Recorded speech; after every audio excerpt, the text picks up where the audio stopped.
Hey guys, how you doing? My name is Lena and welcome back to another video. So today we're finally talking about my favorite books of 2023. This year I've read 213 books. Let me check that out. It was less than that. I thought it was more actually, but I really procrastinated on December, to be honest. I read 208 books, which is fantastic, honestly. I thought this was the year that I read the least. I was really wrong. But I do have to say that I've read a lot of like manga and graphic novels, so that bumped the reading basically a little bit. But for all of those, I've selected I think like 10 or 11 books. These are not in any particular order. They are not honorable mentions this year because, as I said, throughout the whole year basically, I've read many good books, great books, fantastic books, but I've barely given any 5 stars this year. Like, I feel like I've read a good chunk of like 4 stars and then a lot of 3 stars. So,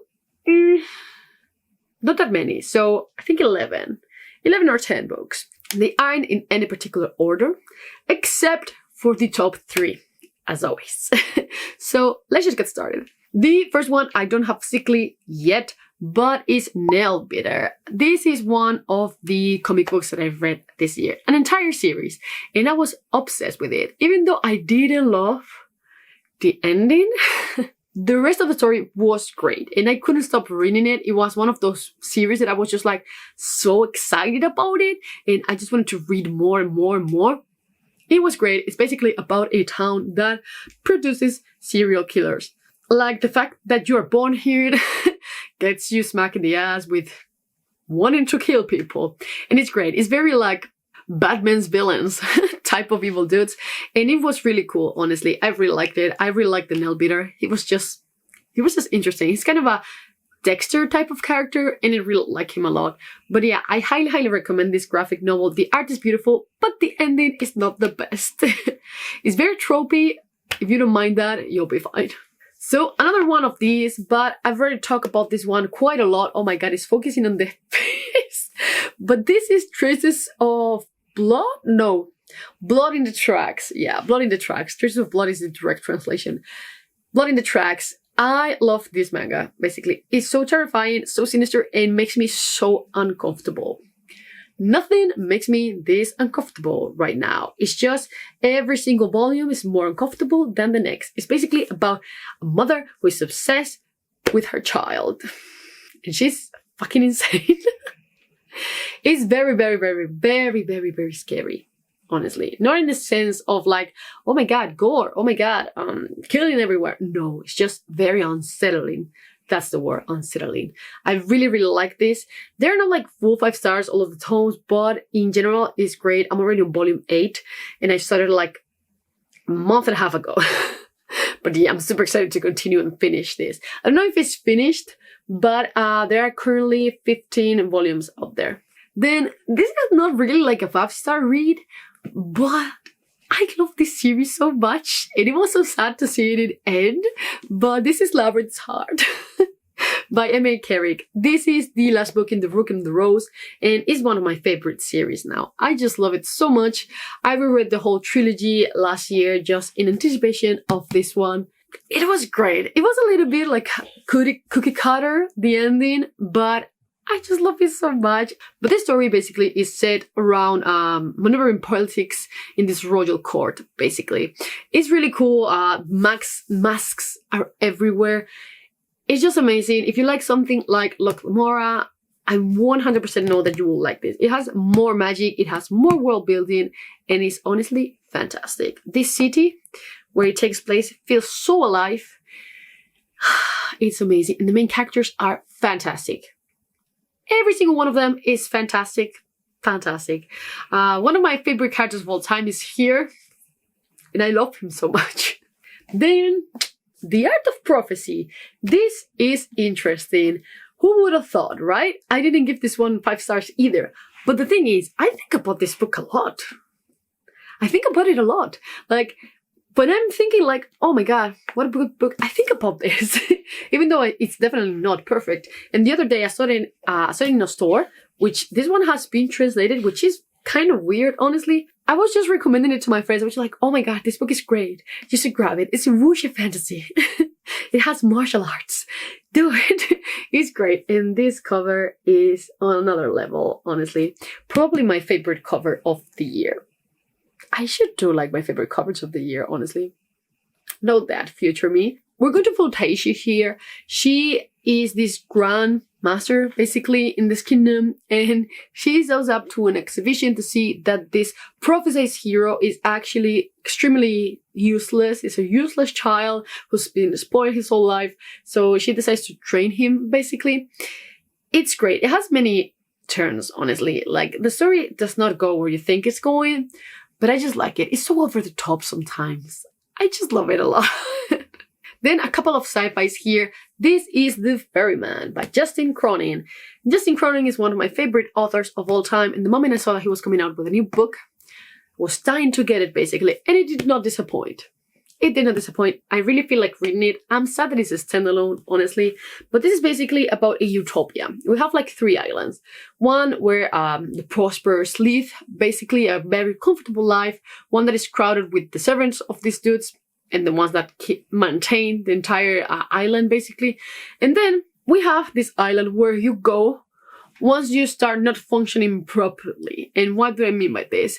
Once your brain or your body starts to fail, you go into this island that basically rewire you, give you a new personality, a new you, and then you go back to live a different life in the island again with the same body. It's very, very disturbing, honestly. It's very weird. Very unsettling at times. I really liked it. It's a little bit more predictable than his other books, but honestly, I ate this shit up in like 2 days, and it's kind of big. It's kind of big. I just really like this one. Honestly, I highly recommend if you're looking for like more of a standalone type of read, or like a very self-contained, there's cat hairs everywhere. Very self-contained story.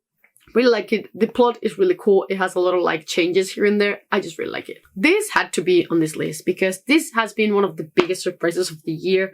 This is Simbiosis by Bruno Puelles. This is just so much better than every single sci-fi book that I've tried written originally in Spanish. By like a mile.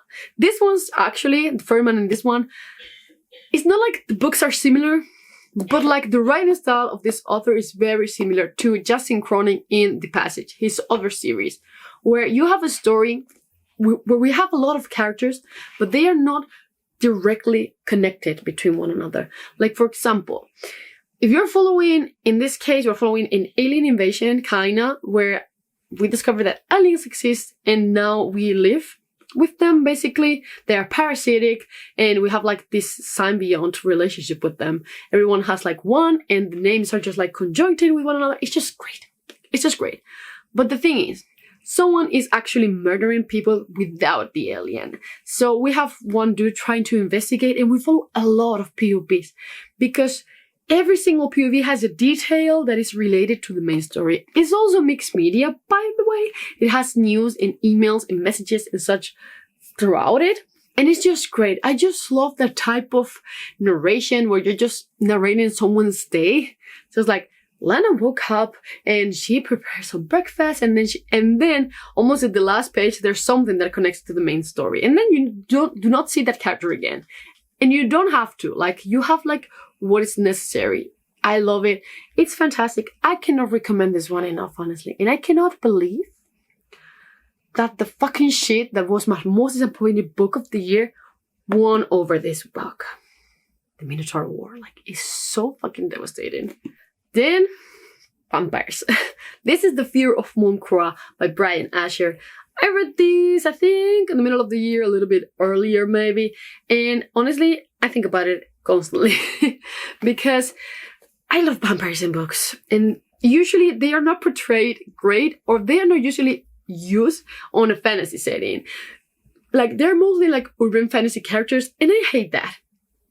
I've been really a hater of urban fantasy lately, and I don't know why, but I love when they are set on their own like fantasy world, or they are part of a fantasy world, like in the Sword Defiant. And this Brand Asher book is basically part of his like multiverse.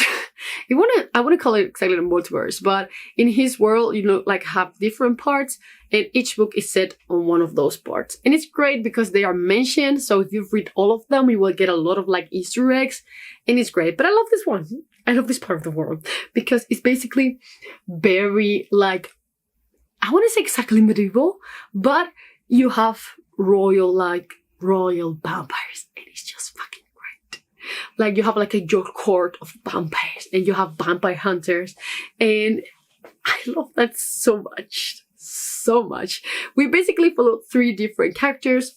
One of them used to be part of these vampire hunters, basically, and now he's part of the court of the vampires. Then we have a royal vampire. She's the best, very Camilla-like.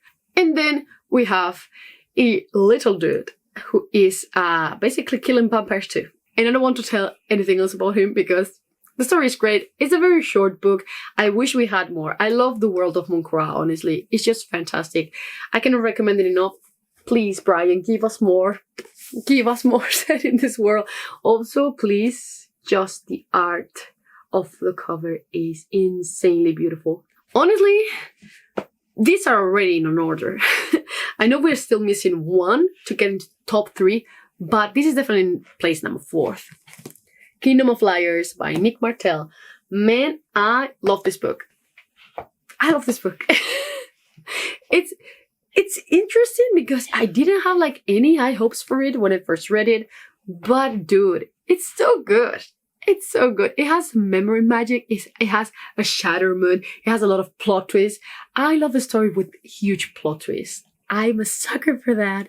And this one has everything. And I mean everything. Basically, in this world, we're going to follow Michael. And he and his family are basically like the kingsmen. They have always served these royals. But one day his father is accused of murdering the son of the king. So they are basically condemned. Now they cannot be part of the court. Michael is exiled. His father is dead now. And now he is back into this kingdom to fight for the truth, basically, and find out what really happened. And it's fantastic because, as I've told you, the magic system here works with memory. And the thing is, the more you use your magic, because you have different types of magic, the more memories you lose. And you do not know that you lost them. Like, I mean, we know that the magic takes your memories away, but you do not know exactly what you miss. Or even if you try, you will never remember it again. So, there's a shattering moment here with the character's name. It's amazing. I love this series, and I'm planning on reading it very soon because it was great, honestly. Then in number 3, as another year, honestly, it's just like a tradition by now. Another part of the Sun Eater series is here. I think it's like the 4th year in a row, or is it the 5th? Honestly, I believe. Oh, maybe I think 1 year, 2 of them came out at the same time, so probably the 4th. But I'm obsessed with this series. This is just probably the best science fiction series, space opera that I've read. And I love The Expanse. It's probably, is it still? I don't know. My favorite sci-fi series. But this is on such high level. It's incredibly good. Incredibly good. It has everything. These last 3 books have been just continuing getting better. And I didn't know that they were going to get better because it seemed impossible. But they are. It's just like this one. We basically follow Adrian Marlowe. And the thing is, he's telling us basically his life story. And at first, the only thing that you know is that he blew up a sun and killed an entire solar system. And then you go through there. It's just amazing. You go from his childhood basically to that part. And honestly, I fucking understand now. I don't have the full story yet, but I fucking understand. I fucking understand. This guy has been through so much. so fucking much. Like, give him a break, please. And then for the last two, number 2. Blood Over Bright Heaven by Emma Wan. Is anyone surprised? Probably not. Every time that this woman comes out with a new book, I'll be here. And it will be here. Honestly, this is very different from Sword of Kagan, so if you didn't like that, definitely try this one out. This is more like dark academia, but on a fantasy setting, basically. So you're going to follow 2 characters. One of them comes from the outside, basically. His family and his tribe has been living in the wilderness, but the thing is, there's this weird thing that basically can kill you. And will kill you because it's been devouring this whole land. So now they are forced to get into safety into this town, basically. And this town is harsh. This town does not want refugees. This town will make these refugees work and treat them like shit. Then we also have the first woman mage, basically. And she is faced with a lot of backlash too, because no one wants a woman to be a mage, basically. And the magic heroes work in the sense that they have to just like make, how's it called in English? Like, not schemes. But they basically have to do like an entire like diagram for it to work, and they can study it. And it's just amazing. And as always, it makes you question a lot of things. It's very like heartfelt. It's fucking amazing. I cannot recommend this enough, honestly. It's very tied with book number 1, but book number 1 just caught me by surprise. And I fell in love with it, but I already knew I was going to love this, honestly. Emma Wan is amazing. Cannot recommend their books more. Please just read these. And yeah, I will be doing a video for this one and also for the Sword of Kagan, comparing both of them. Honestly, I don't think this comes as a surprise because I've been raving about this book the whole year. But this is The Will of the Many by James Islington. James Islington is one of my favorite authors of all time after the Lycanus trilogy. Like, that trilogy is just another level and it's amazing and I can recommend it enough. And you know, I knew that I was going to enjoy this. I knew it. But I wasn't expecting to love it this much, dude. This is so good. This is actually a Roman kind of inspired fantasy.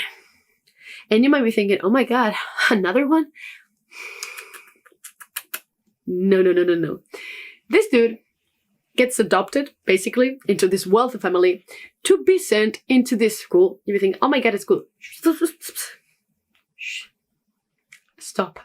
To this school, so he can investigate the disappearance of the brother of the man that adopted him. There's so much going on. There's a conspiracy behind this.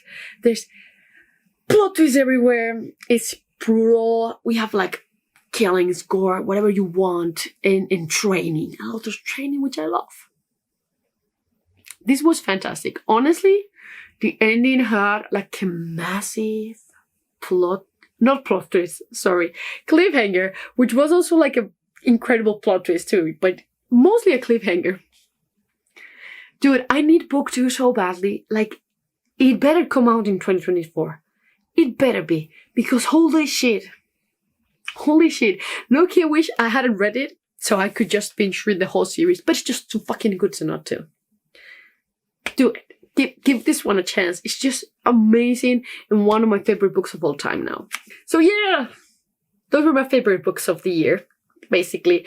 What are your favorite books of the year? Please just let me know. And have you enjoyed any of this? Did you hate any of this? Just let me know down in the comments below. And as always, I will see you in the next one. Bye.